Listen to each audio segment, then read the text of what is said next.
What happens when a billionaire goes undercover in his own bakery and discovers a heartbreaking secret hidden in the back room? Ethan had everything a man could dream of: wealth, power, and a business empire that stretched across the country.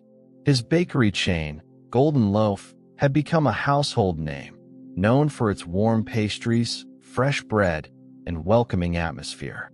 But behind the success, Ethan carried an uneasy truth. He no longer knew his own company. At the start, he had been hands-on, personally involved in hiring, testing recipes, and ensuring that each store felt like a second home to customers. But as the company grew, so did the distance between him and the people who made it run.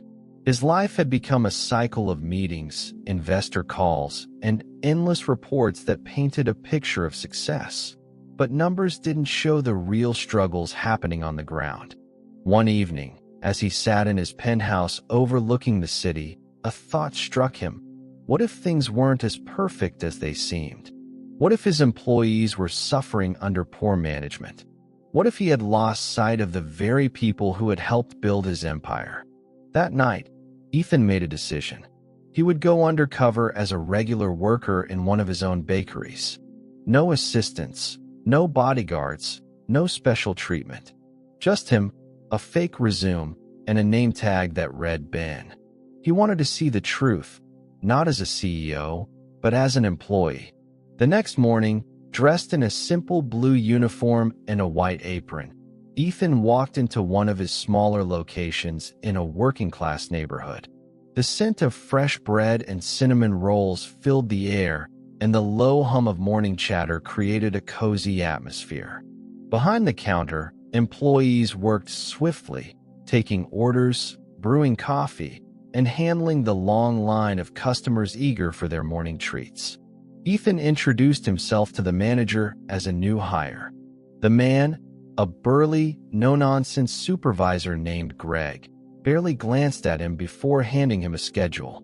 "You're on dish duty first, then stocking. Keep up, we don't have time for slow workers." Ethan nodded, suppressing a smirk.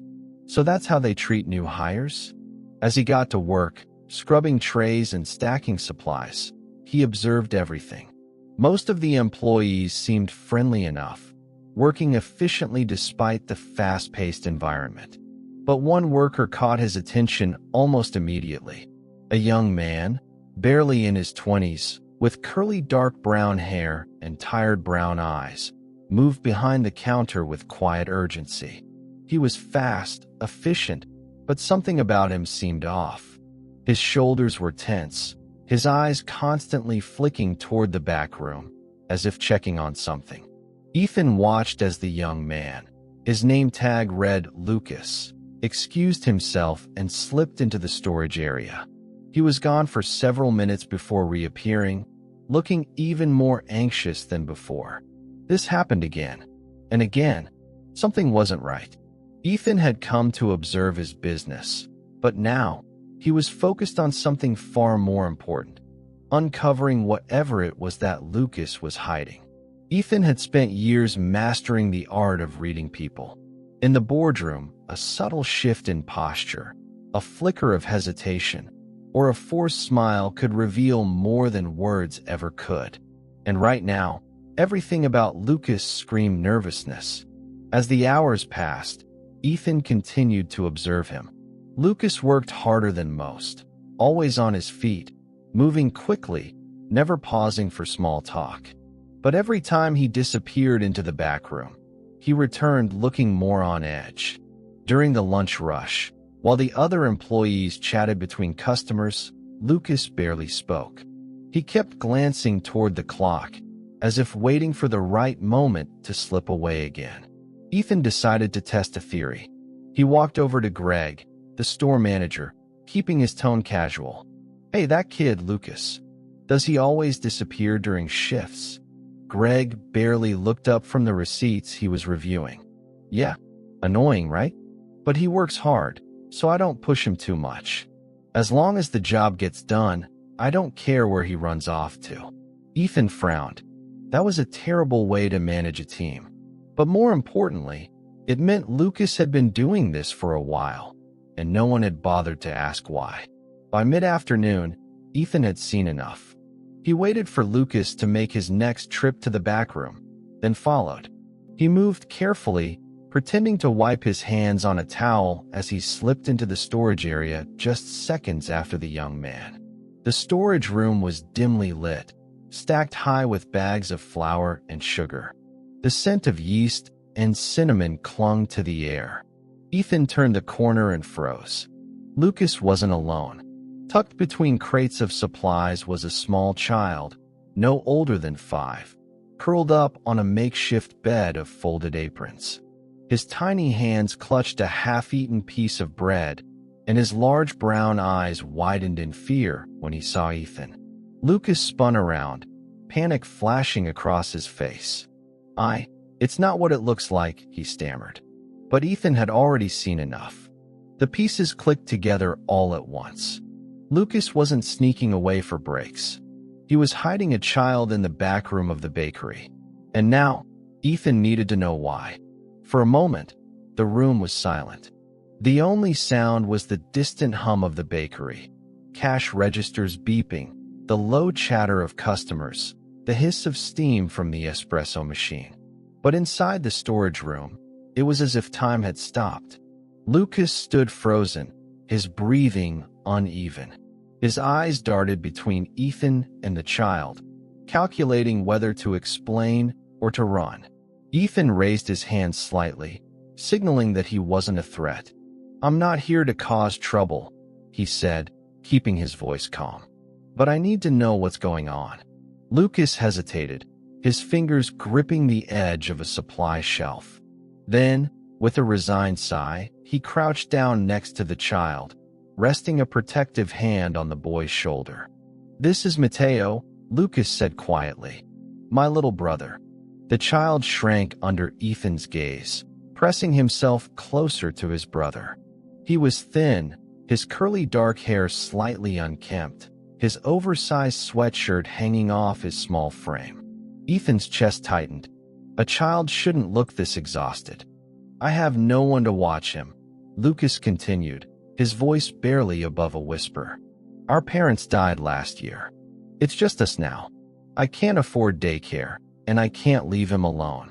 So I bring him here and hope no one notices." Ethan felt a knot form in his stomach.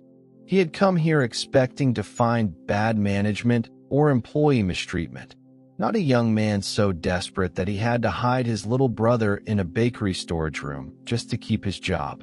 "How long have you been doing this?" Ethan asked. Lucas swallowed hard. "A few months." "Months." Ethan took a slow breath. He was still undercover. Lucas had no idea who he really was. If the kid knew he was talking to the owner of the entire company, would he have even admitted the truth? "What happens if you get caught?" Ethan asked. Lucas forced a sad smile. "I lose my job, and then we lose everything." Ethan's fingers curled into a fist. That wasn't going to happen. Ethan had seen desperation before. He had grown up in a world where money dictated everything. Who thrived, who struggled, who got second chances, and who was left behind. But standing there, looking at Lucas and Mateo, this wasn't just another story of hardship.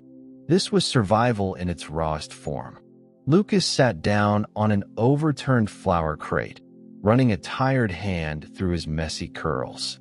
His shoulders sagged as if the weight of his entire life pressed down on him. He wasn't just an employee. He was a brother, a guardian, a kid forced to grow up too fast. "I do my best," Lucas said, his voice quiet. "I take extra shifts. I stretch every dollar. But no matter what I do, it's never enough." Mateo clung to his brother's side, his tiny fingers gripping the fabric of Lucas's uniform. This wasn't where he was supposed to be. A 5-year-old should be in kindergarten, playing with other kids, learning his ABCs, not hiding between crates of flour, afraid of being discovered. Ethan felt his jaw tighten. He had built Golden Loaf to be a business that provided for people, that made life better for its employees. But this This wasn't the kind of story that should exist in one of his stores. Has anyone here ever noticed? Ethan asked. Lucas shook his head. I make sure they don't. His lips pressed into a thin line. But if they do, it's over for us. Ethan glanced at the bakery door, where employees bustled back and forth, oblivious to the secret hidden just a few feet away. He had come undercover to learn the truth about his company. Now, he had found something he could never ignore. He exhaled slowly, looking back at the two brothers. This isn't your fault, Ethan said, surprising even himself with the softness in his tone. No one should have to live like this. Lucas let out a bitter laugh. Yeah? Tell that to the world. Ethan didn't reply, but in his mind, he had already made a decision. Something had to change, and it had to start now. Ethan couldn't shake the weight of what he had just learned. He had spent years building Golden Loaf, ensuring that every store ran efficiently, that customers were happy, that profits soared. But none of that mattered if his employees were barely surviving. Lucas had been hiding his little brother in a storage room for months, not because he wanted to, but because the system had left him no other choice. You shouldn't have to live like this, Ethan said again, firmer this time. Lucas let out a quiet, tired chuckle. Tell me something I don't know. Ethan studied the young man, noting the exhaustion lining his face. Lucas was barely holding it together, and yet, he still showed up every day, worked hard, and put his brother first. What do you do when you leave here? Ethan asked. Lucas hesitated before answering. I pick up extra shifts where I can. Mateo comes with me sometimes. If not, I leave him with a neighbor, but he shook his head. They can't always help, and I can't afford daycare. So we figure it out. That's not figuring it out. That's survival. Lucas's expression darkened. It's the only choice I have. Ethan felt something twist in his chest. He had spent millions on business expansions, on marketing, on premium ingredients to maintain the bakery's reputation. And yet, one of his own employees couldn't even afford a babysitter. He took a slow breath, carefully choosing his next words. If you had help, would you take it? Lucas blinked. Hope flickered in his tired eyes, but only for a second, before he masked it with skepticism. Help, he repeated. Like what? Charity? A pat on the back? That's not how the world works, man. Ethan's jaw clenched. It should be. Lucas scoffed, shaking his head. I don't need pity. I just need a fair shot. Ethan respected that. Lucas didn't want a handout. He wanted a chance to build something better. And Ethan intended to give it to him. Ethan had always believed that success was built on hard work and smart decisions. But standing there, looking at Lucas and Mateo, he realized something else. Sometimes, people worked as hard as they could and still barely survived. He had the power to change that. But how? If he revealed his identity now, Lucas might refuse help out of pride. If he stayed silent, he wouldn't be able to fix the deeper problem. How many more employees were in situations just like this? How many of them were struggling in silence while his company flourished? Ethan exhaled, pushing down the weight of frustration. This wasn't just about one employee. This was about the kind of business he wanted to run. Lucas, Ethan said, his voice steady. If you had a choice, real options, what would you do? Lucas frowned. What do you mean? If you had support, a safe place for Mateo during the day, a job that didn't force you to hide him, what would you do? Lucas let out a bitter laugh. I'd stop looking over my shoulder every second. I'd stop worrying that one mistake would ruin everything. I'd actually breathe. Ethan nodded slowly. That was the answer he needed. And if someone gave you that chance, Ethan asked, would you take it? Lucas hesitated. His fingers curled into the fabric of Mateo's sweater, as if grounding himself in reality. That depends. What's the catch? Ethan smiled slightly. No catch. Just the right thing to do. For the first time, Lucas didn't have a quick answer. Because for the first time, Someone was offering him something that didn't come with a price. And Ethan knew exactly what he had to do next. Ethan had made billion-dollar deals before. He had negotiated with some of the most powerful figures in the industry. But none of those moments felt as important as this one. This wasn't about business. This was about doing the right thing. That night, after finishing his shift, Ethan didn't go home. Instead, he stayed up for hours reviewing his own company's policies. He went through wages, employee benefits, and childcare assistance. How much did he really know about the lives of the people working for him? What he found didn't surprise him, but it did anger him. Many of his employees earned a decent wage, but not enough to cover emergencies, childcare, or unexpected life struggles. Lucas wasn't the only one. The next day, Ethan returned to the bakery, still undercover. But this time, he wasn't just observing. He was taking action. During a break, he pulled Lucas aside. "I know someone," Ethan said carefully. "He runs a support program for workers like you. People who need help balancing work and family. He can help." Lucas narrowed his eyes. "Why? Why do you care?" "Because no one should have to choose between their job and their family." Lucas was silent. For the first time, he looked like he was allowing hope to take root inside him. "What do you have to lose?" Ethan asked. Lucas exhaled. "Nothing." Ethan smiled. "Then let me prove to you that some people actually care." 3 days later, Lucas arrived at work and found a group of employees gathered in the break room, their eyes glued to the TV. The screen displayed a live news broadcast, showing a well-dressed man sitting in an elegant office. Lucas frowned. "What's going on?" Lisa, one of the senior employees, turned to him with wide eyes.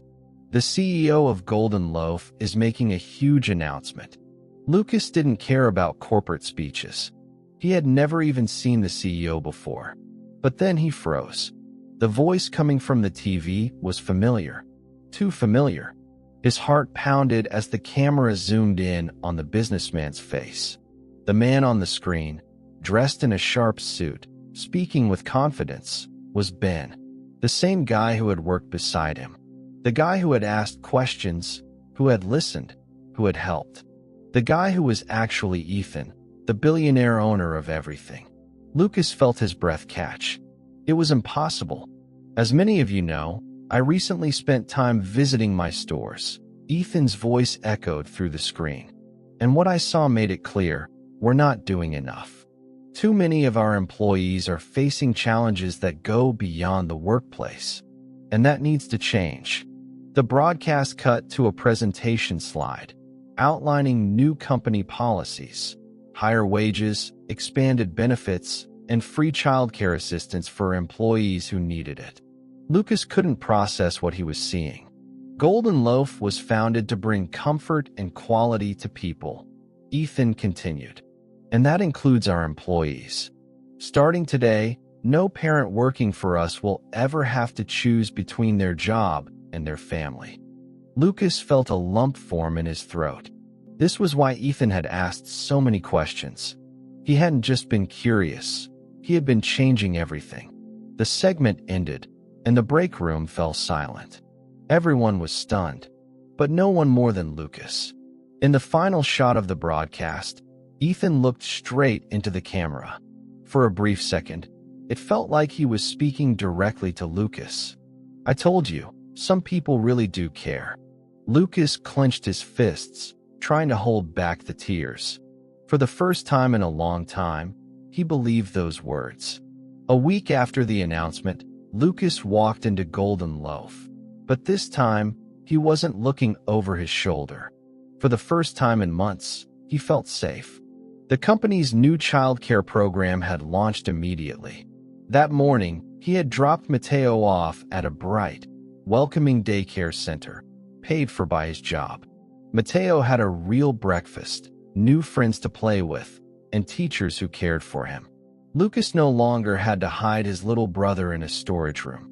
His first paycheck under the new policy had come in, too, higher than before. Not a fortune, but enough to breathe. Enough to start saving. Enough to hope.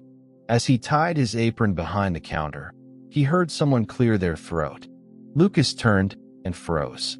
Ethan stood there, no uniform this time, just a simple sweater and jeans. He looked completely different from the man on TV. "Hey, Lucas," Ethan said, smiling. Lucas didn't know whether to be shocked, grateful, or furious. "So you really were him," Lucas muttered. Ethan chuckled. "Yeah, sorry for the disguise." Lucas crossed his arms. "You could have just told me who you were." Ethan shrugged. "Would you have trusted me if I had?" Lucas opened his mouth to argue, but stopped. No, he probably wouldn't have. A pause stretched between them. Then, finally, Lucas sighed. "You really meant what you said, huh? About caring?" Ethan nodded. Every word. Lucas hesitated. Then, slowly, he extended his hand. Ethan shook it firmly. "Thank you," Lucas said. "For everything." Ethan smiled. "Just promise me one thing." Lucas raised an eyebrow. "What?" "One day, when you get the chance, help someone else the way I helped you." Lucas smirked. "Deal." As Ethan walked away, Lucas turned back to work. But this time, everything felt different. Because for the first time in forever, he wasn't just surviving. He was living.